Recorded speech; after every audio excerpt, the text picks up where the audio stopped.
The progressive development of man is vitally dependent on invention. It is the most important product of his creative brain. Its ultimate purpose is the complete mastery of mind over the material world, the harnessing of the forces of nature to human needs. This is the difficult task of the inventor, who is often misunderstood and unrewarded. But he finds ample compensation in the pleasing exercises of his powers and in the knowledge of being one of that exceptionally privileged class without whom the race would have long ago perished in the bitter struggle against the pitiless elements.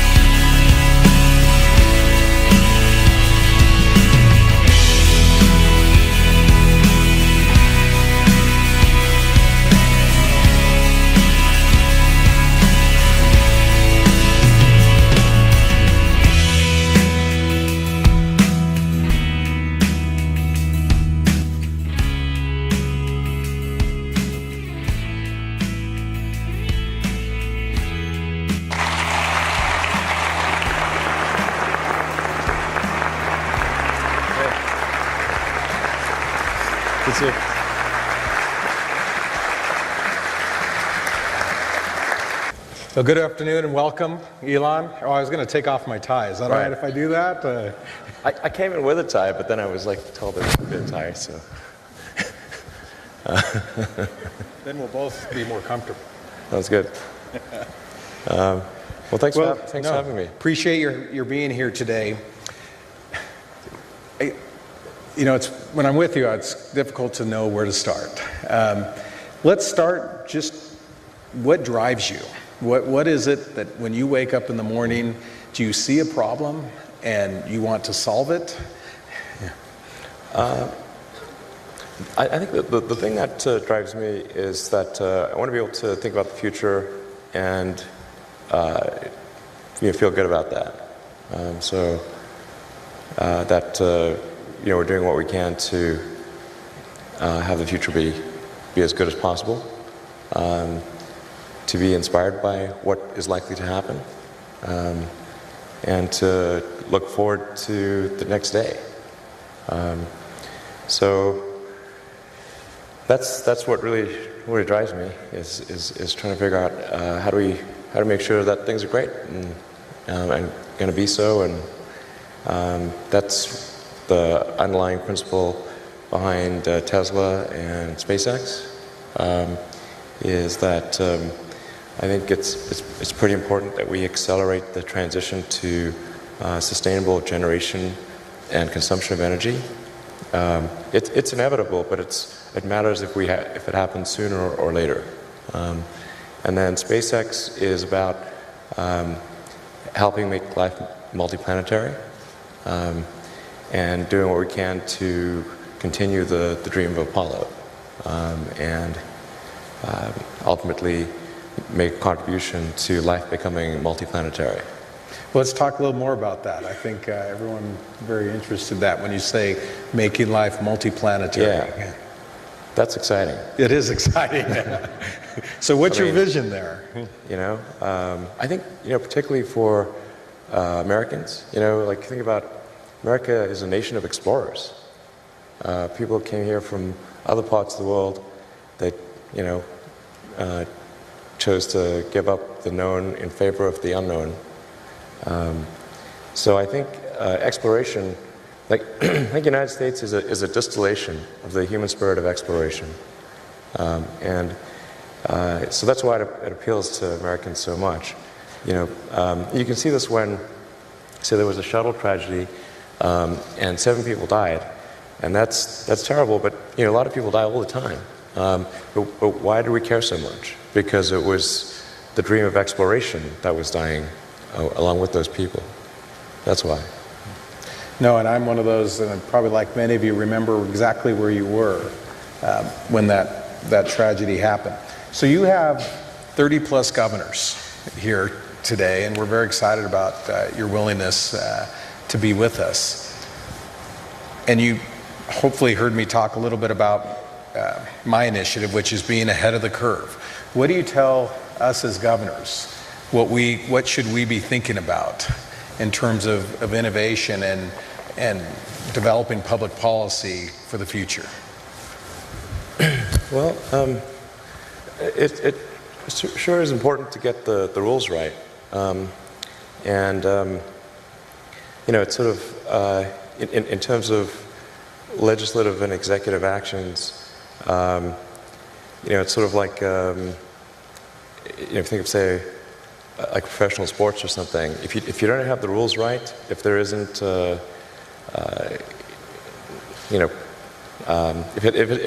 the game isn't set up properly, it's not going to be a good game. So it's real important to get the rules right. Now, I think it's worth noting that I think still in the United States the rules are still better than anywhere else.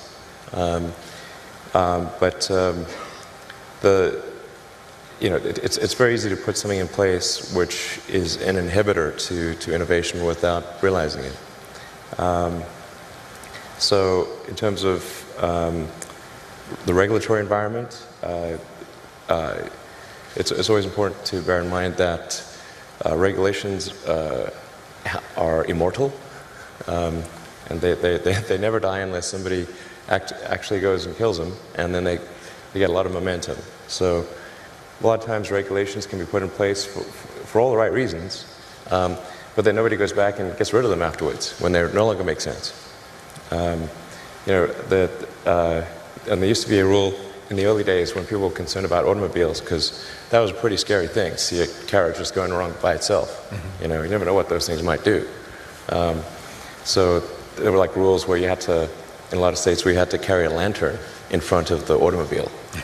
And it had to be like 100 paces ahead of the automobile. There had to be someone with a lantern on a pole.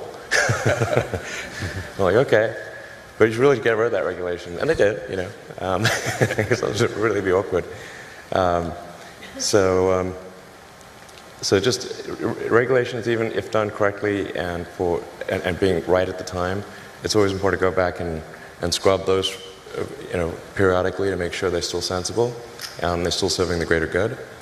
I think in terms of tax structure, what is economically incented and what is not economically incented, just make sure that the incentive structure is correct.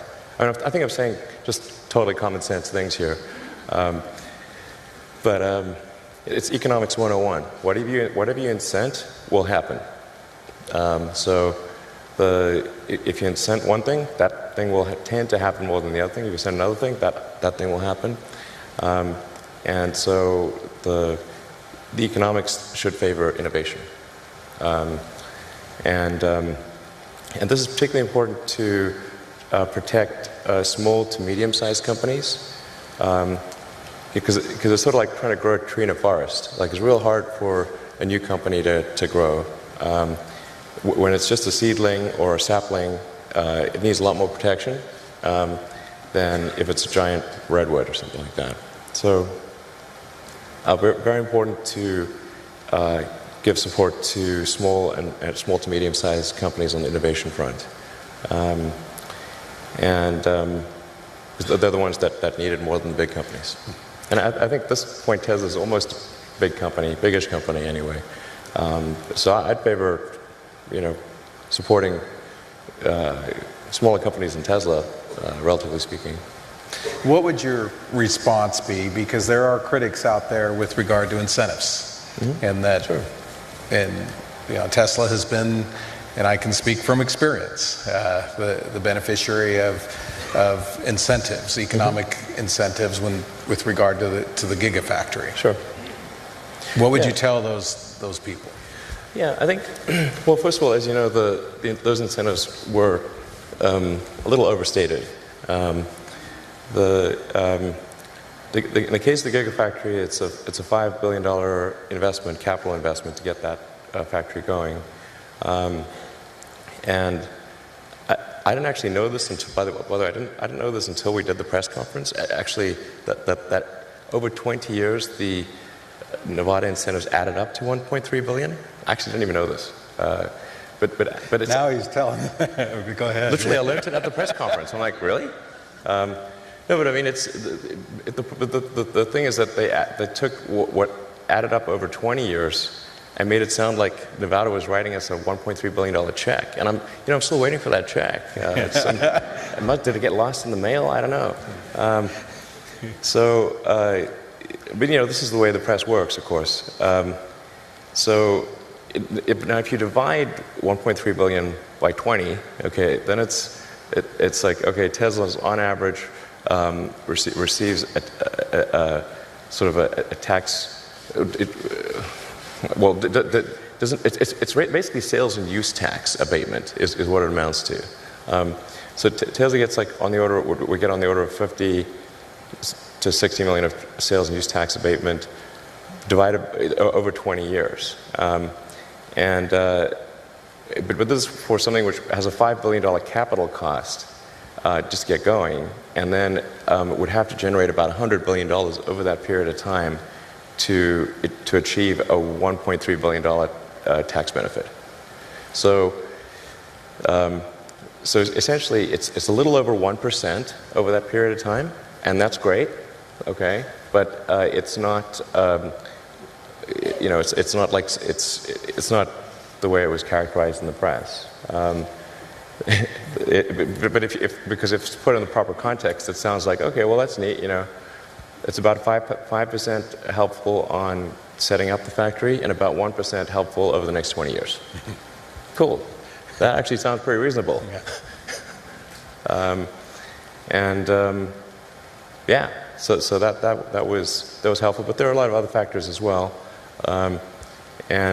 We actually had slightly bigger incentive packages from some other states that were offered, but we factored in how quickly could we get the Gigafactory into operation, what were the risks associated with that progress, what would be the logistics costs over time of transferring battery packs and powertrains to a vehicle factory in California, and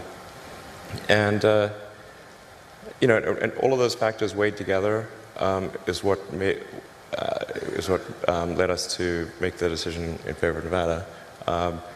And working with your team was great. It was very forward-leaning. And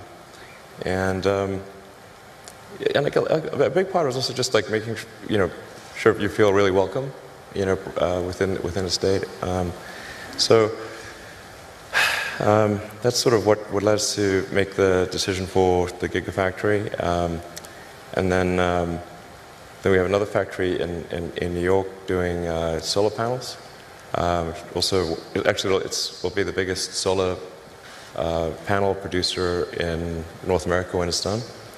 And then we expect to establish probably at least 2 or 3 more gigafactories in the U.S. in the next several years, as well as a couple overseas. But the overall objective of Tesla is really what set of actions can we take to accelerate the advent of sustainable production and consumption of energy. I think the sort of the way I would assess the historic good of Tesla is in terms of how many years of acceleration was it, and if we can accelerate sustainable energy by 10 years, I would consider that to be a great success. Even if it was only 5 years, that would still be pretty good. That's the overarching optimization. So you've talked about interplanetary travel and sustainable energy and the vehicles a little bit. What would you want things to look like in 5 to 10 years associated with energy? Sure. And with autonomous vehicles, electric vehicles? Well, I think things are going to grow exponentially. So there's a big difference between 5 and 10 years.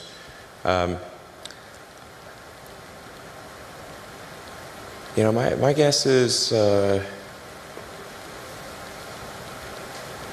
yeah, probably in 10 years, more than a half of new vehicle production is electric in the United States.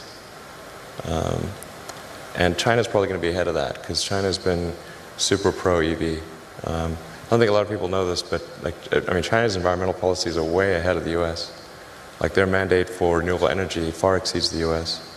I think sometimes people are under the impression that China is either dragging their feet or somehow behind the U.S. in terms of sustainable energy promotion, but they're by far the most aggressive on Earth. It's crazy. I mean, in fact, a coalition of Chinese car manufacturers just wrote the Chinese government to beg for them to slow down the mandate because it's too much. They need to make 8% electric vehicles, I think, next year or in 2 years or something. They can't physically do it. So China's by far the most aggressive on electric vehicles and solar. But that's a common misperception that they're not. There's one Google search away to figure this out, by the way. It's really pretty easy. So, and in 10 years, man, I think, yeah. So half of all production, I think, will be EV. I think almost all cars produced will be autonomous in 10 years. Almost all. It will be rare to find one that is not in 10 years. That's going to be a huge transformation. Now, the thing to bear in mind, though, is that new vehicle production is only about 5% the size of the vehicle fleet. So you think about how long does a car or truck last? And they last 15 to 20 years. So before they're finally scrapped. So new vehicle production is only roughly at most 1/15 of the fleet size. So even when new vehicle production, say, switches over to electric or to autonomous, that still means the vast majority of the fleet on the roads is not. It'll take another, 5 to 10 years before that becomes the majority of the fleet becomes EV or autonomous.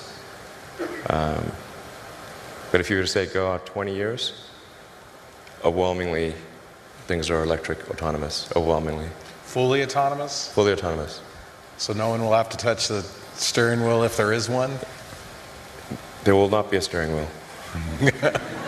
In 20 years, it will be like having a horse.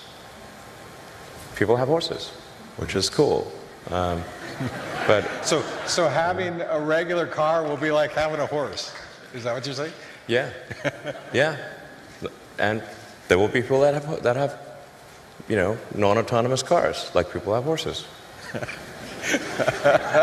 It just would be unusual to use that as a mode of transport. Yes, all right. Now, let's talk about the energy piece and rooftop solar and storage. So first of all, it's important to appreciate that the Earth is almost entirely solar powered today, in the sense that the sun is the only thing that keeps us from being at roughly the temperature of cosmic background radiation, which is 3 degrees above absolute zero. If it wasn't for a sun, we'd be a frozen dark ice ball. And the amount of energy that hits the sun, that reaches us from the sun, is tremendous. It's 99% plus of all energy that Earth has. Then there's this energy we need to use to run civilization, which to us is big, but compared to the amount of energy that reaches us from the sun is tiny. So it's very easy. It actually doesn't take much. If you wanted to power the entire United States with solar panels, it would take a fairly small corner of Nevada, Texas, Utah, anywhere. You only need about 100 miles by 100 miles of solar panels to power the entire United States. And then the batteries you need to store that energy to make sure you have 24/7 power is 1 mile by 1 mile. One square mile. That's it. I showed the graph of or image of this where this is what 100 miles by 100 miles looks like. It's like a little square on the U.S. map. And then there's a little pixel inside there, and that's the size of the battery pack that you need to support that. Real tiny. So, Will, you talked about 20 years from now, none of us, well, some people will still be using horses or It won't be zero. Yeah, but It's too rare. So what will the energy piece look like? I mean, what will there be transmission lines? Will there be a need? Yeah, I think there's use of energy is roughly divided into 3 areas. And they're more or less equal at a high level. There's about a third of energy is used for transportation of various kinds. About a third is used for electricity. About a third is used for heating. So if you want to have, and then of the electricity production, call it something on the order of 10%, depending upon how you count it, is renewable. Maybe 15% today. So that means that there's a massive amount of solar that would need to be produced and connected in order to be fully sustainable. Because fully sustainable means you're tackling transport, non-renewable electricity generation, and heating. So that means there will need to be a combination of utility scale solar and rooftop scale solar combined with wind, geothermal, hydro, probably some nuclear for a while, in order to transition to a sustainable situation. Which means, really, for the most part, massive growth in solar. And it's going to be important to have rooftop solar in neighborhoods because otherwise there'll need to be massive new transmission lines built. And people do not like having transmission lines go through the neighborhood. They really don't like that. And I agree. So you want to have some localized energy production combined with utility. So you want rooftop solar, utility solar, and that's really going to be the solution from a physics standpoint. That I can't see any other way to really do it. People talk a lot about fusion and all that, but the sun is a giant fusion reactor in the sky, and it's really reliable. It comes up every day. So if it doesn't, we've got bigger problems. Somebody asked me to ask you this. We talked about workforce today, but they asked me, are robots going to take our jobs, everybody's jobs in the future? Or how much do you see artificial intelligence coming into the workplace? Well, first of all, I think on the artificial intelligence front, I have exposure to the very most cutting edge AI. And I think people should be really concerned about it. I keep sounding the alarm bell, but until people see like robots going down the street killing people, like they don't know how to react, because it seems so ethereal. And I think we should be really concerned about AI, and I think we should. AI is a rare case where I think we need to be proactive in regulation instead of reactive. Because I think by the time we are reactive in AI regulation, it's too late.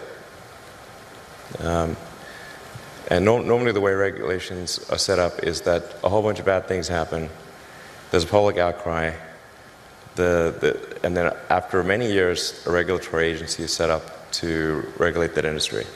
And there's a bunch of opposition from companies who don't like being told what to do by regulators. And it takes forever.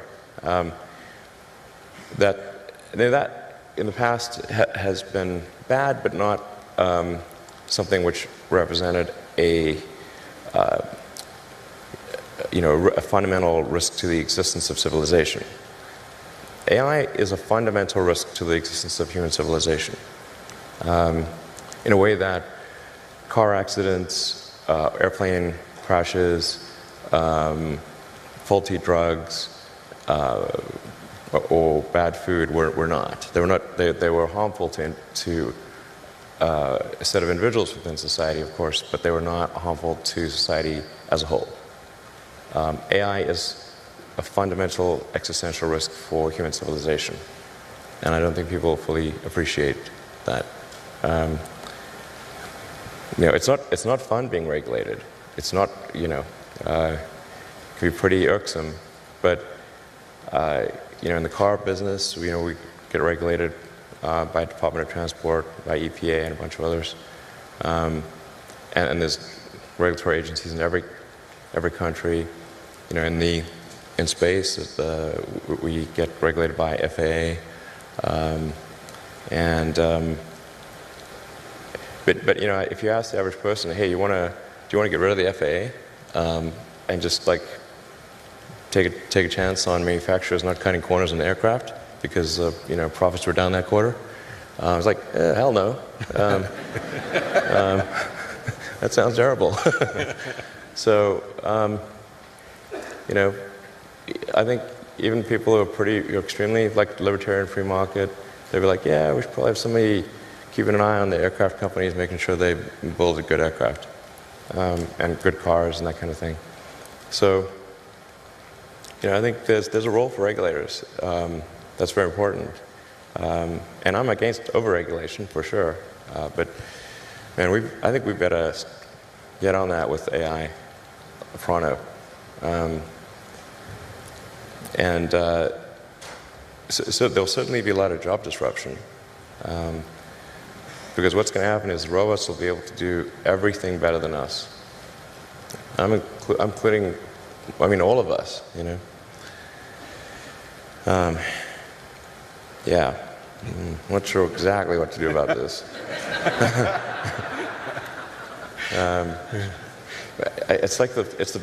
This is really like the scariest problem to me, I'll tell you. So I really think we need government regulation here, just because this is, ensuring the public good is served. Because you've got companies that are racing, that kind of have to race to build AI, or they're going to be made uncompetitive. Essentially, if your competitor is racing to build AI and you don't, they will crush you. So then you're like, we don't want to be crushed. So, I guess we need to build it too. That's where you need the regulators to come in and say, hey guys, you all need to really, just pause and make sure this is safe. And like when it's cool and and the regulators are convinced that it's safe to proceed, then you can go. But otherwise, slow down. But you kind of need the regulators to do that for all the teams in the game. Otherwise the shareholders will be saying like, hey, why aren't you developing AI faster? Because your competitor is. I'm like, okay, we better do that. Anyway, so it's like, there's like something like 12% of jobs are transport. Transport will be one of the first things to go fully autonomous. But when I say everything, like the robots will be able to do everything, bar nothing. Let's move back to you're rolling out the Model 3 this year, right? Mm-hmm. And how many orders? What is that going to look like? Yeah, it's going well on that front. We got, I don't know, more. I think like if somebody orders a Model 3 today, they'd only get it probably late next year. We just started production. Made the first production unit last week. The thing that is not well appreciated about something about cars and any kind of new technology is how hard it is to do the manufacturing. It is vastly harder to do the manufacturing by a factor of 100, like 100, than to make one of something. Like, with maybe 50 or 60 people, we could make a prototype of practically anything in 6 months. Now to manufacture that thing, we need 5,000 people to spend 3 years, and that's considered really fast. So Manufacturing does this kind of S-curve where it's excruciatingly slow at first, and then it grows exponentially. And then, but people tend to extrapolate on a straight line. So if it's real slow at first, they say, oh, this is real slow, look at that. They're only going to make 5 cars a week forever. Like, nope. It'll be 10 cars a week, then 20 cars a week, then 40 cars a week, then 5,000 cars a week eventually. It just grows crazy fast. So we're hoping to get to, something, like 5,000 cars a week by the end of the year. Well, I wanted to give an opportunity for some of the governors to ask questions and perhaps some audience questions. I was told that you'd be willing to do absolutely. that. Great. So, governors, any questions for Elon? Governor Scott. Well, thank you very much. We in Vermont have partnered with Tesla in terms of a power pack in our homes, and it's for $15 a day. You can rent this for 15 years, and it'll carry power as a backup generation device for 12 hours, and it's been really, really interesting from my perspective. But I'm curious about vehicles and where we're going in the future, or how far in the future do the cars themselves become the charging device, like the roof and deck lids and hood, or do the batteries get so efficient that you don't need that, and then you just power up for a week or something like that? Where are we going in the future with battery storage? Yeah, I think the future is there's 3 legs to the stool. There's electric cars, there's a stationary battery pack, and solar power. With those 3 things, you can have a completely sustainable energy future. That's all that's needed. On the solar front, like I said, it's going to be a combination of rooftop solar and utility scale solar. You'll need both because of the enormous demand for electricity. And then one of the things that's been missing, I think, up till now is having rooftop solar that looks good and isn't that's where we got the solar glass roof that we're developing, and we're doing it in different styles so that it matches the aesthetics of a particular house or so regional style. I think that's actually pretty important. The conventional flat panel solars for flat roofs and for commercial will be the way to go. But yeah, and putting solar panels on the car itself, not that helpful, because the actual surface area of the car is not very much, and cars are very often indoors, and so it's the least efficient place to put solar is on the car. Just wondering about maybe a wrap of some sort. Does that make any sense in the future? Like a wrap of solar around either a building made of a solar panel or a wrap of a vehicle actually being the solar panel, but being the components of the vehicle itself? I don't think so. I'll scrap that idea. No, it's just way better to put it on the roof, for sure. And I really thought about this. I mean, really, and I pushed my team about, like, isn't there some way we could do it on the car?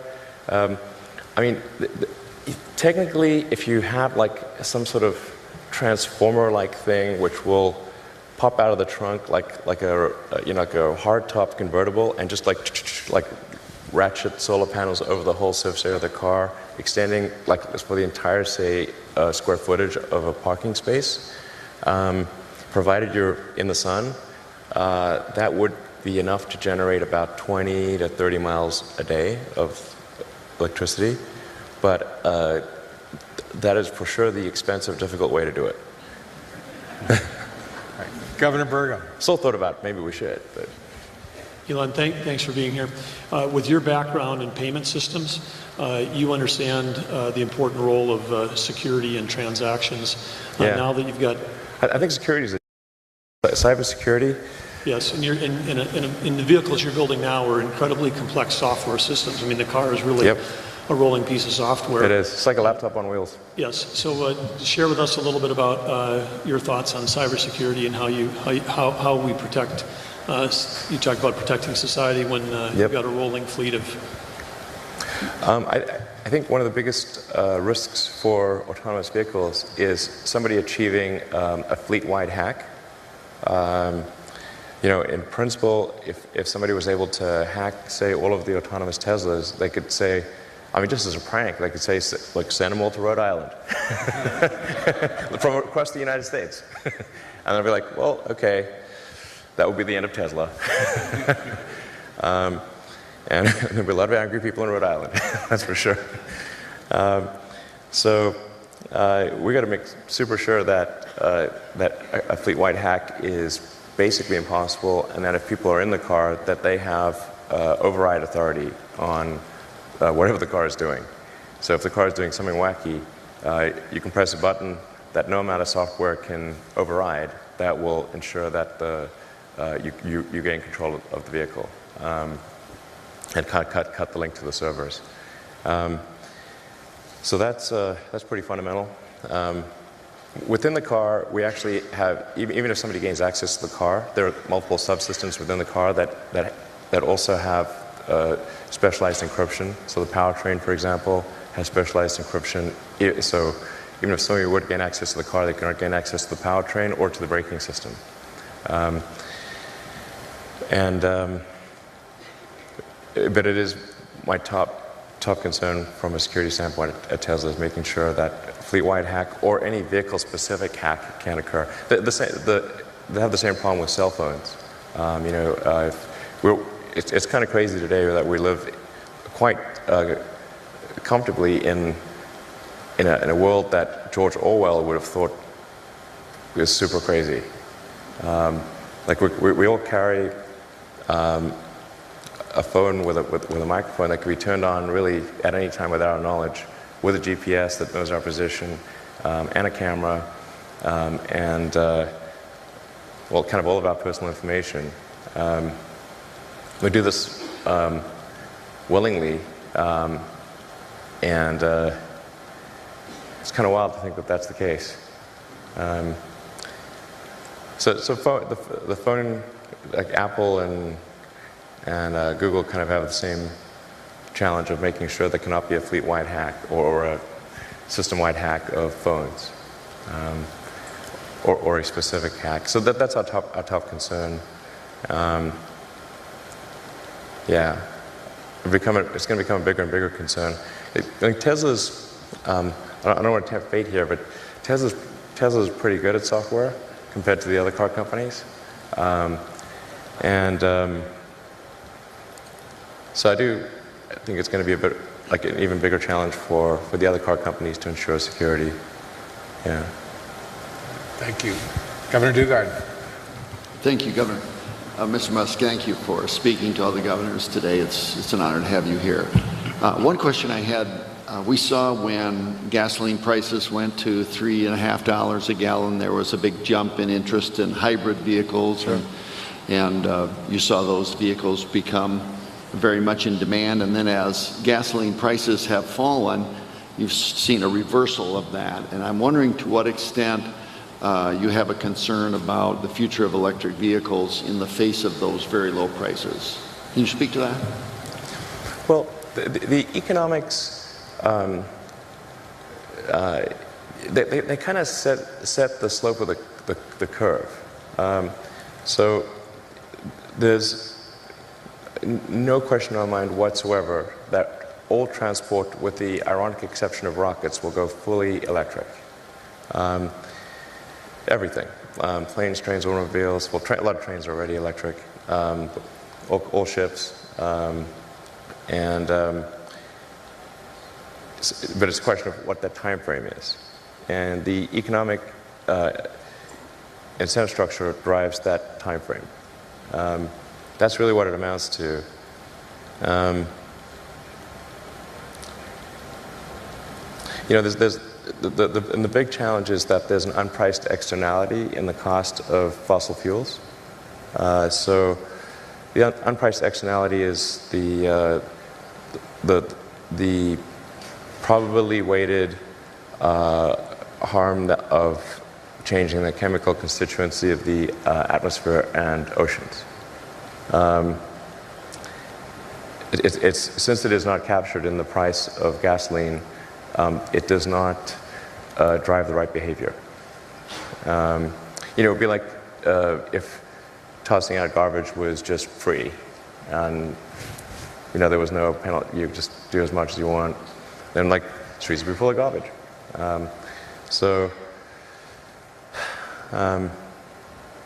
And we regulated a lot of other things like sulfur emissions and nitrous oxide emissions and that kind of thing. It's done a lot of good on that front. With CO2, it's tough because there's so many vested interests on the sort of fossil fuel side. And sometimes I feel like those guys feel like kind of hard done by because it wasn't obvious when they were creating their oil and gas companies that it would be bad for the environment. And they worked really hard to create those companies. And then they feel like, well, now they're being kind of attacked on moral grounds when they didn't originally start those oil companies or build them up on bad moral grounds. And it is true that we cannot instantaneously change to a sustainable situation. But then those guys will also fight pretty hard to slow down the change. And that's really what I think is morally wrong. Go to Governor Bevin and then Governor Hutchinson. Then we'll take a couple, and then Governor Hickenlooper, and then we'll take some audience questions. Governor Bevin. Elon, thank you for being here. The short version of the question, and then slightly longer. The short version is, do you ever feel pressure by others' expectations of you and your endeavors in light of the progress you've made thus far? Is the short version. And more specifically, when you look just at Tesla alone, and you look at a company with a $54 billion valuation, Right. and seemingly by typical market metrics, no justifiable reason for that. What are you saying? I'm just saying, I'm curious. Sir. I'm just, in all seriousness, do you feel a concern ever that your intellect and your intellectual curiosity and your ingenuity cannot be matched by those that are trying to commercialize it? Does that ever affect how you think or decisions that you make? Well, it is actually, I find it quite tough when there are very high expectations. I try to actually tamp down those expectations as to be possible. In fact, I've gone on record several times as saying that the stock price is higher than we have any right to deserve. And that's for sure true based on where we are today and have been in the past. So the stock price obviously reflects a lot of optimism about where Tesla will be in the future. And now the thing that makes that quite a difficult emotional hardship for me is that those expectations sometimes get out of control. And I hate disappointing people, and so I'm trying real hard to meet those expectations, but that's a pretty tall order, and a lot of times it's really not fun, I have to say. A whole lot less fun than it may seem. So, yeah. I mean, I don't ever sell any stock unless I have to for taxes. So, I've said publicly, I'm not going to take money off the table. I'll be last. I'm going down with the ship. So I'll be the last to do it. Yeah, I mean, it's. Oh, I really wouldn't recommend anyone start a car company. I really wouldn't recommend it. It's not a recipe for happiness and freedom. Thanks, Governor Bevin. Governor Hutchinson. Mr. Musk, Asa Hutchinson from Arkansas, thank you for your frank observations about exploration. I look at the spirit of invention and the spirit of exploration, which is really the hallmark of America. What is your comment on NASA, its mission? I was in Congress, I supported NASA, but I always feel like it's floundering, does not have the support of the American people that's needed. What's your comment on NASA, its mission, and what advice would you give us? Sure. Well, first of all, I should say I'm a big fan of NASA. In fact, at one point, my password was "I love NASA." Literally, that was my password. And I think NASA does a lot of good things for which it doesn't get enough credit, and that the public, I guess, doesn't know that much about. Like most members of the public, they're not really into hard science. It's like it's not the thing they're tuning in for most of the time. I love hard science, but it's not that popular. So, but there's great things in terms of the telescopes like the Hubble and the James Webb and the rovers on Mars, and the probes to the outer solar system. Those are all like really great things. But to get the public excited, you got to get people in the picture. It's just 100 times different if there are people in the picture. If there's some criticism of NASA, it's like important to remember people in the picture. If you want to get the public support. But like if you talk to a scientist about that, they say like, well, where's the science in that? Like, you're not getting it. It's like, that's not why people are giving you money. It's a little bit of the reason, but the serious scientists are like, people just make things more expensive. Like, why do we have people? Like, okay, well, why do we have people at all? Or anywhere?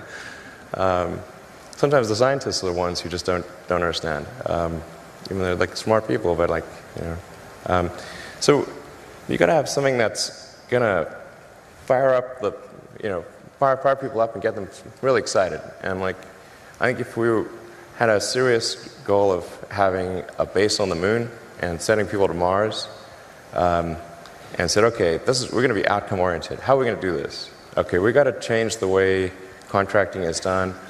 You can't do these like cost plus sole source contracts, because then the incentive structure is all messed up.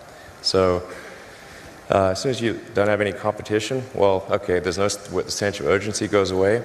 And as soon as you make something a cost plus contract, you're incenting the contractor to maximize the costs of the program because they get a percentage. So they never want that gravy train to end, and they want to make it they become cost maximizers.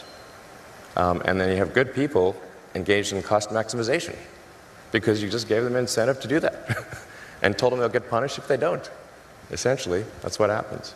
So it's critically important that we change the contracting structure to be a competitive commercial bid. Make sure that there are always at least two entities that are competing to serve NASA, and that the contracts are milestone based with concrete milestones. PowerPoint presentations do not count.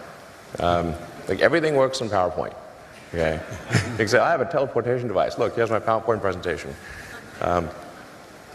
So milestone-based, competitive commercial contracts with competitors, and then you've got to be prepared to fire one of those competitors if they're not cutting it, and recompete the remainder of that contract.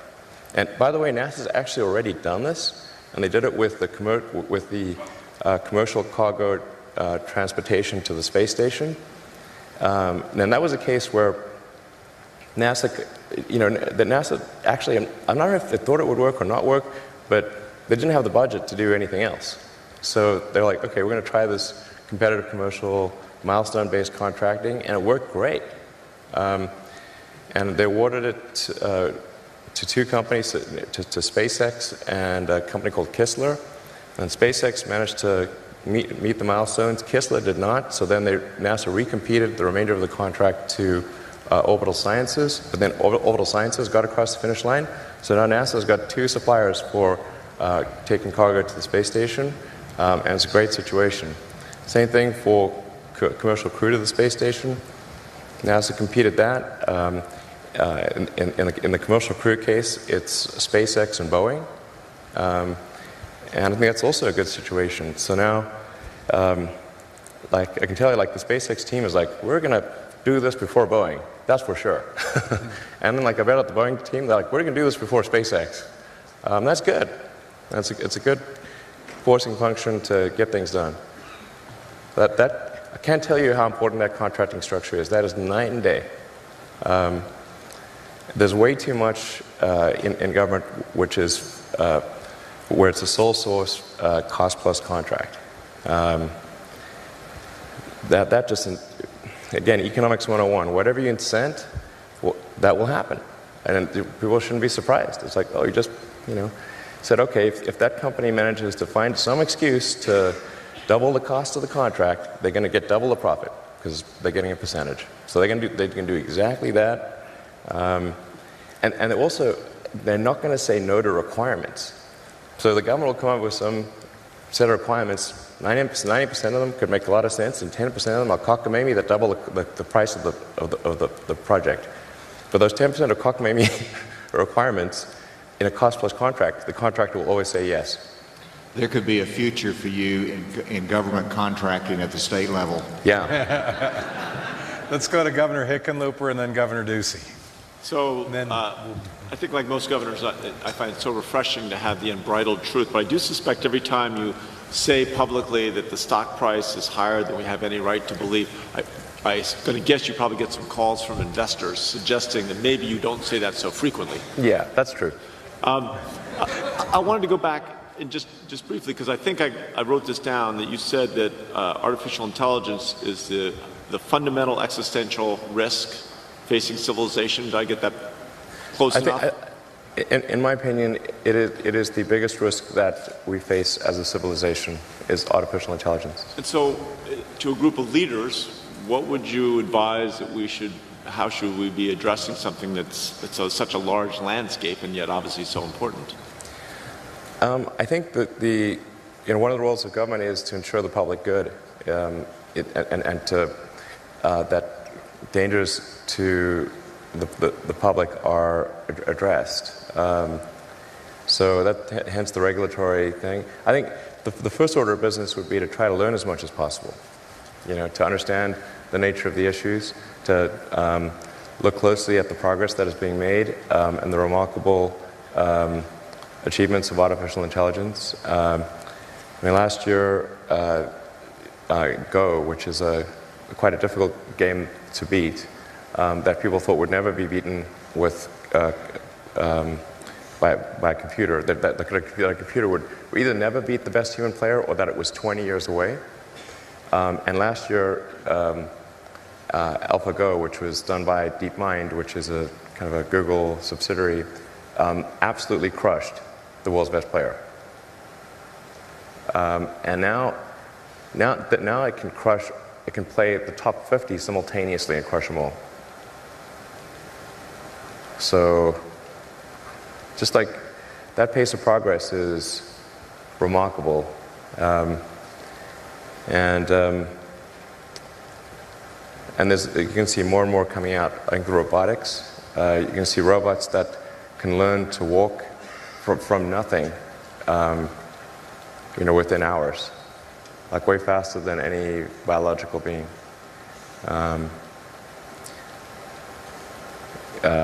But the thing that's most dangerous is, and it's the hardest to kind of get your arms around because it's not a physical thing, is kind of a deep intelligence in the network.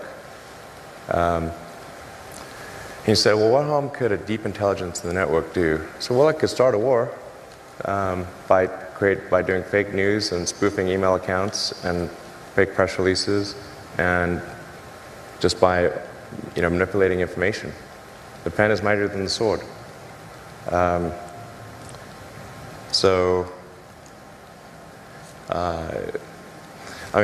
an example, I want to emphasize, I do not think this actually occurred.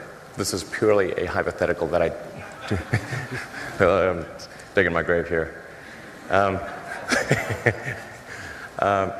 there was that second Malaysian airliner that was shot down on the Ukrainian-Russian border, and that really amplified tensions between Russia and the EU in a massive way. Well, let's say if you had an AI that was where the AI's goal was to maximize the value of a portfolio of stocks, One of the ways to maximize value would be to go long on defense, short on consumer, start a war. And then how could it do that? Well, hack into the Malaysian Airlines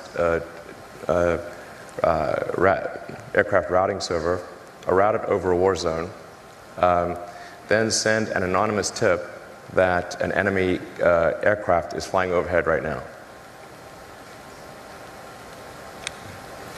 Let's go to Governor Ducey, and then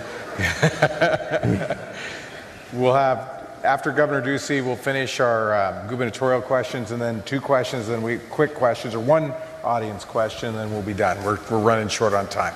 Governor Ducey. Thanks, Elon. I really enjoyed your comments today. And as someone who has spent a lot of time in his administration trying to reduce and eliminate regulations, I was surprised by your suggestion to bring regulations before we know exactly what we're dealing with AI.